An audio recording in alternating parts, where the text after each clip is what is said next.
अस्सलामुअलैकुम वरहमतुल्लाहि वबरकातुहू। आज के वीडियो में हम फ़िज़िक्स का जो सेकंड चैप्टर है हमारा सैयालों की मैकेनिकी ख़ुसूसियात, इसका नेक्स्ट पार्ट डिस्कस करेंगे। आज के वीडियो में हमें देखना है कैपिलैरिटी, कैपिलरी ट्यूब और rise of liquid in a capillary tube, यानी कि शेरियत, उसका मतलब क्या होता है, शेरी नली किसे कहते हैं और शेरी नली में माई का जो चढ़ाव होता है, ये हमें क्या करना है, आज डिस्कस करना है।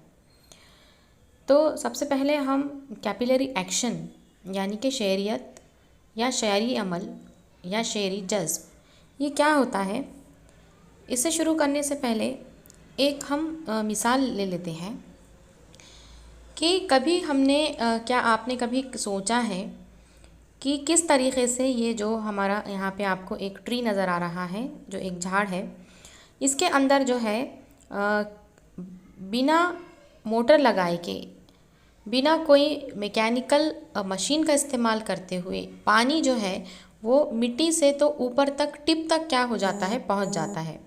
जैसा कि हम लोगों को पता है कि जब भी हम क्या करते हैं, पानी को क्या करते हैं, नीचे से ऊपर पहुंचाते हैं। टेरेस पर भी अपने पास टांकियाँ लगी होती है पानी की। हम क्या करते हैं, जब हम पाइप लगाते हैं तो हम मोटर का क्या करते हैं, इस्तेमाल करते हैं। लेकिन जो ट्रीज़ हैं, इनके अंदर जो है पानी क्या हो रहा है, विदाउट कोई मशीन का इस्तेमाल किए हुए पानी जो है वो ऊपर तक चढ़ रहा है। तो ये किस तरीक़े से होता है, उसी तरीक़े से और एक दूसरी एग्ज़ाम्पल बताती हूँ मैं कि आप लोगों ने जो है लैंप देखा होगा। वो लैंप जो खंदिल जो होती है, जिसके अंदर हम क्या है, केरोसिन का इस्तेमाल करते हैं, तो इसके अंदर जो बत्ती होती है वो तेल में क्या होती है, डूबी हुई होती है और उस तरीक़े से जो तेल है वो ऊपर की तरफ क्या होता है, चढ़ता है। तो ये जो अमल है, ये अमल क्या कहलाता है, शेरी अमल कहलाता है, यानी इसे हम कैपिलरी एक्शन कहते हैं। तो देखिए एक्चुअल में होता क्या है, ट्रीज़ के अंदर यहाँ पर जो है वो जाइलम होता है। जाइलम हम किसे कहते हैं, हम कहते हैं खशबा को, जिसके अंदर जो है तमाम खुलियात जो है आपको यहाँ पर जाइलम के जो है वो नज़र आ रहे हैं। तो मैंने इससे पहले आपको कोहेसिव फोर्स और एडहेसिव फोर्स बताया था। कोहेसिव फोर्स यानी कौन सा अमल है, कोहेसिव फोर्स जो इत्तिसाली क़ुव्वत है, यानी कि एक ही किस्म के सालिमात में पैदा होने वाली क़ुव्वत कशिश को हम इत्तिसाली क़ुव्वत कहते हैं, और मुख्तलिफ़ अशिया के सालिमात के दरमियान पैदा होने वाली क़ुव्वत कशिश को हम जो है इल्तिसाक़ी क़ुव्वत यानी एडहेसिव फोर्स कहते हैं। तो जिस तरीक़े से यहाँ से रूट से जो है टिप तक पानी जो पहुँच रहा है, तो पानी के जो सालिमात हैं उनके दरमियान एक क़ुव्वत कशिश है, और ये क़ुव्वत कशिश की वजह से पानी जो है वो कॉलम की शक्ल ले रहा है, कॉलम की शक्ल इख्तियार कर रहा है और ऊपर की तरफ चढ़ रहा है, जैसे आप यहाँ पे जाइलम में देख सकते हैं।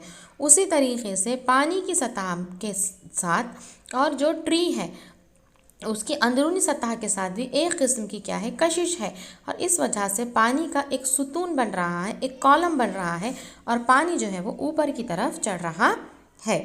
तो कैपिलरी एक्शन समझने से पहले हमें समझना होगा कि कैपिलरी ट्यूब क्या होती है। तो देखिए यहाँ पर आप देख सकते हैं, इस इमेज में आपको कैपिलरी ट्यूब नज़र आ रहे हैं। क्या होते हैं ये, बहुत ही छोटे निस्फ ख़ुतर की नली को हम शेरी नली या कैपिलरी ट्यूब कहते हैं। बहुत ही छोटे निस्फ ख़ुतर की नली को हम शेरी नली कहते हैं, यानी ऐसी नली होती है जिसका इंटरनल डायमीटर जो होता है, उसका जो निस्फ ख़ुतर होता है, तो वो कैसा होता है, बहुत ही कम होता है, बहुत ही छोटी होती है वो, इसे हम शेरी नली कहते हैं। और जब इस शेरी नली को हम क्या करते हैं, किसी माए में डुबोते हैं, तो माए के अंदर उतार होता है या फिर चढ़ाव होता है, और यही अमल को हम क्या कहते हैं, शेरियत कहते हैं। जैसा कि आप यहाँ पर देख सकते हैं, ये हो गया है बीकर, आप लोगों को नज़र आ रहा है। अब ये बीकर में, एक बीकर में हमको H2O यानी पानी नज़र आ रहा है और दूसरे बीकर में आपको Hg यानी कि मर्क्यूरी नज़र आ रही है। तो हम बात करेंगे सबसे पहले पानी की। देखिए पानी के अंदर, जो पानी का बीकर है, इसके अंदर मैंने दो कैपिलरी ट्यूब को क्या किया है, इसके अंदर मैंने डिप किया है डुबा दिया है। तो देखिए एक कैपिलरी ट्यूब जो है उसका जो डायमीटर है, साइज़ जो है हमें बड़ा नज़र आ रहा है, और एक जो ट्यूब है वो कैसी नज़र आ रही है हमें, बारीक है, छोटी है, जिसका अंदरूनी निस्कुतर जो है वो कैसा है, कम है। तो देखिए दोनों ट्यूब्स को जब हमने क्या किया है, पानी के अंदर डुबोया है, तो इसके अंदर जो है पानी क्या हो रहा है, चढ़ रहा है। जिस तरीके से आप इस वीडियो में भी देख सकते हैं कि ये पानी के अंदर हमने क्या किया है, ट्यूब को डुबोया है, तो पानी इसके अंदर क्या हो रहा है, राइज हो रहा है, इसका जो लेवल है वो क्या हो रहा है, बढ़ रहा है। तो देखिए दोनों जो आप लोगों को ट्यूब नज़र आ रहे हैं, तो क्या फ़र्क नज़र आ रहा है कि जो बड़ी साइज़ की जो ट्यूब है इसके अंदर जो पानी का लेवल है वो ज़्यादा ऊपर तक नहीं गया है, और जो बारीक है, जो डायमीटर जिसका कम है, जो तो उसके अंदर पानी का लेवल जो है वो क्या हो गया है, बढ़ गया है। तो ये याद रखिए कि कैपिलरी ट्यूब का डायमीटर जितना ज़्यादा बड़ा होगा तो पानी की सतह उतनी नहीं चढ़ती, और जितनी वो बारीक होंगी, जिसका निस्कुतर क्या होगा, कम होगा, पानी उतना ज़्यादा क्या होता है, ऊपर तक चढ़ता है। ये तो हो गई है पानी की बात। अगर मैं बात करूँ Hg की, यानी कि मर्क्यूरी की, पारे की, इसके अंदर जब हम कैपिलरी ट्यूब को क्या कर रहे हैं, डिप कर रहे हैं, जब हमने शेरी नली को इसके अंदर डुबाया है, तो जो पारा है उसका लेवल जो है वो क्या हो गया है, कम हो गया है। ट्यूब में देखिए जो सतह जो है वो ऊपर नज़र आ रही है, और ट्यूब के अंदर जो पारा है वो हमें नीचे नज़र आ रहा है। यानी शेरी नली में जो है, वो जो शेरी नली यानी जो ट्यूब्स है, इसके अंदर माया क्या हो रहा है, किसी के अंदर माए की चढ़ाव हो रहा है और किसी के अंदर माए का उतार हो रहा है। जैसा कि मर्क्यूरी के अंदर जो है माया जो है वो क्या हो रहा है, नीचे आ रहा है, और पानी जो है वो ऊपर चढ़ रहा है। तो यही अमल को हम क्या कहते हैं, शेरियत या शेरी अमल, जिसे हम कैपिलैरिटी कहते हैं।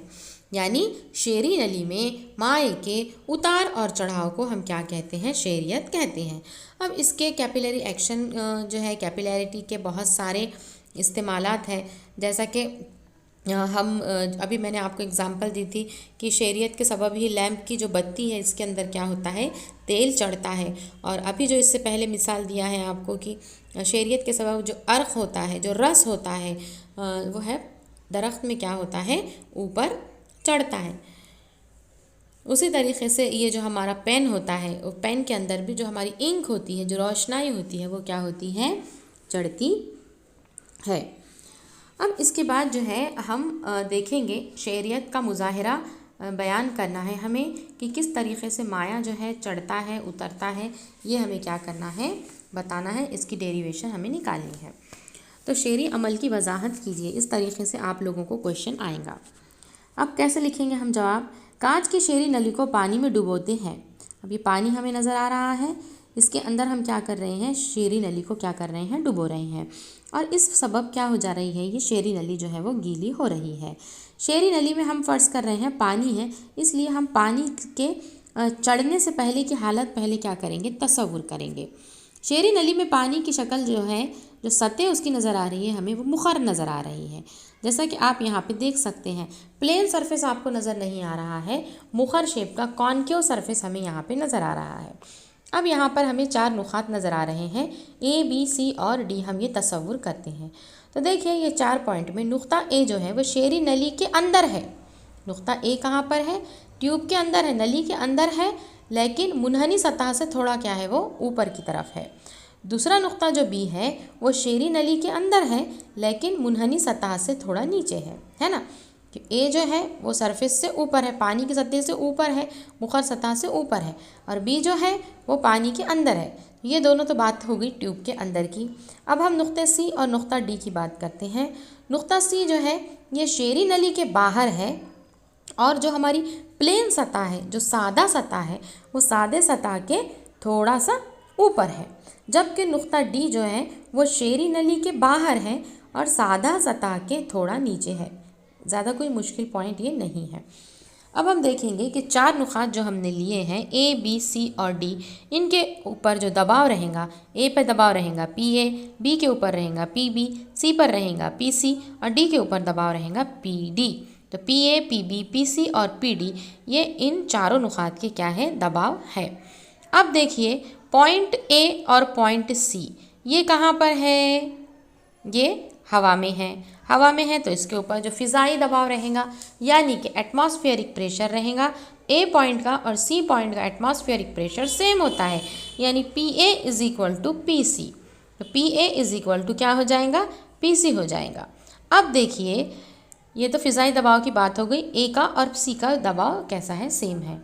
अब देखिए, जो सादे सतह है, जो प्लेन सरफेस है, प्लेन सरफेस के ऊपर और प्लेन सरफेस के नीचे दबाव क्या होता है, सेम होता है। क्या कह रही हूँ मैं, सादा सतह के ऊपर और सादा सतह के नीचे जो दबाव होता है वो कैसा होता है, सेम होता है।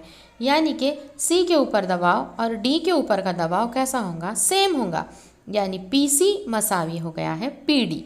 यानी मैं ये कह रही हूँ कि पी ए का प्रेशर बराबर है पी सी के और पी सी का प्रेशर बराबर है पी डी के, यानी इन तीनों के दबाव कैसे हैं, सेम है। P A is equal to P C is equal to P D.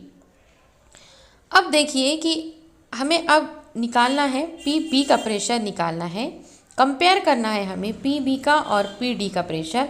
उसी तरीके से पी ए का और पी डी का प्रेशर हमें कंपेयर करना है। अब देखिए, हम जानते हैं कि जो मुखर सतह है, अब सतह कैसे हो गई है, ट्यूब के अंदर की सतह जो है हमें ऐसे कर्व नज़र आ रही है, मुखर नज़र आ रही है। अब ये मुखर सतह क्यों हो गई है, मुखर सतह की जानिब दबाव मुहद्दिब के मुकाबले में कैसा होता है, ज़्यादा होता है। तो जो मुखर सतह है, ए जो है वो मुखर सतह है और डी जो है ये यहाँ पर ये मुहद्दिब सतह है। तो मुखर सतह का दबाव मुहद्दिब के मुकाबले में कैसा होता है, ज़्यादा होता है। तो पी ए का दबाव पी डी के मुकाबले में ज़्यादा है, जबकि पी डी का दबाव पी बी के दबाव से कैसा है, ज़्यादा है। क्या कह रही हूँ मैं, पी ए का दबाव, ए बड़ा है किससे, डी से, और पी डी जो है वो बड़ा है किससे, पी बी से। लिहाजा नुक़ात बी और डी ये यकसा सतह पर होने के बावजूद नुक़्ते डी का दबाव, नुक़्ता जो डी का दबाव है वो नुक़्ता बी के मुकाबले में कैसा हो गया है, ज़्यादा हो गया है। इसलिए माए तवाज़ुन की हालत में नहीं है। अब माए तवाज़ुन की हालत में नहीं है, इसका मतलब ये है कि डी का दबाव कैसा हो गया है, ज़्यादा, और बी का कैसा हो गया है, कम। तो हमें पता है कि लिक्विड का फ़्लो जो है वो ज़्यादा से तो कम की तरफ होता है, इसलिए ज़्यादा दबाव कहाँ पर है, डी की तरफ, और कम कहाँ पर है, बी की तरफ। इसलिए जो लिक्विड है वो डी से बी की तरफ जाएगा और लिक्विड का जो लेवल है वो क्या हो जाएगा, ऊपर की तरफ वो चढ़ता है। कब तक चढ़ेगा ये, जब तक कि नुक़्ता बी और नुक़्ता डी दोनों का दबाव जो है वो मसावी ना हो जाए। और यही वजह है कि शेरी नली में जो माया है वो ऊपर की तरफ चढ़ता है। तो मैंने अभी जो आप लोगों को बताया है वो किस माए के लिए बताया है, ऐसा माया जो क्या कर रहा है, शेरी नली को पूरी तरीके से गीला कर रहा है। मिसाल के तौर पे हमने पानी के लिए है, लेकिन ऐसे माए जो नली को गीला नहीं करते, जैसा मिसाल है अभी पारा यानी जो HG है, तो शेरी नली के अंदर माए की सतह जो है वो मुहद्दिब होती है। अब आप पॉइंट याद रखें, ये MCQs क्वेश्चन आप लोगों को आता है। ऐसा माया जो नली को गीला करता है तो शेरी नली के अंदर माए की सतह मुखर होती है, और ऐसे माए जो नली को गीला नहीं करते जैसा कि पारा, तो शेरी नली के अंदर माए की सतह मुहद्दिब हो जाती है। ये पॉइंट आप लिखकर याद रखें। जो नली को गीला करते हैं वो मुखर, और जो नली को गीला नहीं करते वो मुहद्दिब। इस दलील की बुनियाद पे हम ये साबित कर सकते हैं कि पानी अगर होगा तो लेवल जो है वो कैपिलरी ट्यूब के अंदर क्या हो जाएगा, बढ़ जाएगा, और अगर कभी नली में पारा है तो इसकी वजह से सतह जो है वो क्या हो जाएंगी, लेवल जो है वो क्या हो जाएगा, कम हो जाएगा। तो इसका जो फार्मूला है माए का, जो शेरी नली में जो माया ऊपर चढ़ रहा है या नीचे उतर रहा है, तो इसका फार्मूला है सरफेस टेंशन का T = RH ρg upon 2 cos theta. और यहाँ पे हम माए के उतार और चढ़ाव यानी इसकी हाइट निकालेंगे तो H का फार्मूला होगा 2T cos theta divided by R ρg, जहाँ पे H नली में पाए की ऊंचाई है, T जो है माए का सतही तनाव है, सरफेस टेंशन है, थीटा जो है माए का ज़ाविया तमास यानी एंगल ऑफ कांटेक्ट है। आर जो है ये नली का अंदरूनी स्कुतर है और रो जो है ये माए की कसाफत है।